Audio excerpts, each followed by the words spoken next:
we kill a baby every 5 weeks in New Zealand at the hands of usually just domestic abuse, domestic violence, and the killer is known to the child intimately, usually. And they're defenceless. The guys are doing it in mongrels, and we go quiet. The right to silence is really, really valued in law. And I never understood how sacrosanct the term was until I started to attack it and say, no, they don't deserve the right to silence. And in baby deaths, they don't. The right to silence is a well-established model under our law, but when it comes to this sort of thing, I think it should be lifted. And I don't think there should be a right to silence in cases like what we're seeing at the moment, Te Kuiti. Also, baby Roo Wellington last year, still no one's been charged. Still nothing. A year on, a baby's dead and a family walks free. What on earth's going on? Christine Rankin is with us now, former Work and Income Chief Executive, and has been vocal about this in the past too with the work she does in the community. Christine, lovely to have you on. G'day. No, wonderful to hear your voice. I miss you. You've got to come back, Christine. Big time, my boy. We need you. It's nice of you, Christine. Thank you. Thank you very much. You're very generous. What do you reckon we do here? It's a shocker, isn't it? Yeah, and it's gone on for a long, long time. And the tragic thing that's happened now, and I just heard your previous caller, and he's right. The tragic thing that's happened is this has become woke. And so where we used to talk about it, I've been a anti-child abuse advocate for a long, long time, and my phone would go several times a week. No one ever asks me a thing anymore because you're not allowed to talk about the truth of it. Look, child abuse ranges across all cultures and all levels of society, but it is predominantly a Maori issue.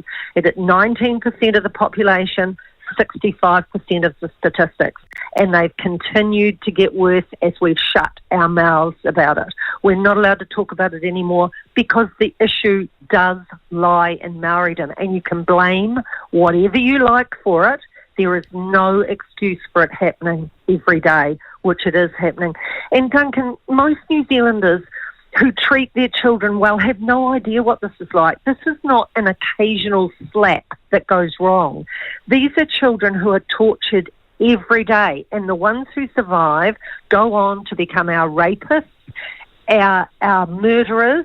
They're angry. No one's ever loved them. No one's ever cared about them. All they've seen and felt and heard is anger and violence. And the things that are, I come from a violent background, and you do recover from the blows. If you survive, you recover from the blows.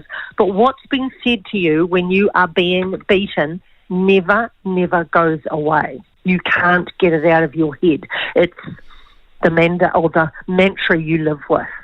And that's part of the big fight back, I guess.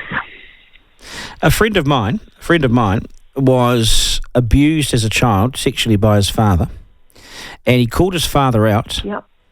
And his father was sent to jail for 5 years. When his father got out, my friend was 12, and he repeated that again. Yep. He stewed in prison and was angry and came out and did it again. My friend, at the age of 13, was on a beach, and he saw two men sitting side by side. And he'd been abused by, homosexuality confused him, and he hated them because of what had happened to him. And he picked up a bit of wood and beat them over the head with it. And that was the start of the rot. Social welfare homes, headhunters gang, and jail for the last 25 years. He's out now. He's been out for about 6 years. He's got his 8 kids back. He's remarried, and he's clean, and he's doing amazing. How's that for a story? He was abused, and he became an abuser of drugs, violence, robberies, the whole thing. That's exactly what happens, and that's exactly what I'm saying. The babies that survive grow up to get it. Very few make it out the other side. Your life is usually screwed, and you have to fight very, very hard. What he's done is a miracle, but that happens once in a blue moon. And, if you look at the stats, I've just looked this morning at the statistics. We've increased dramatically in the last 5 years. Aggravated sexual assault up 32.8%. Assault without injury up nearly 70%, and assault with injury up 46.1%. And we're silent about it. You know, this baby, this recent little bubba that's been killed, you know, I have to be cynical and say, why is the media giving it so much attention? Because neither parent is Maori.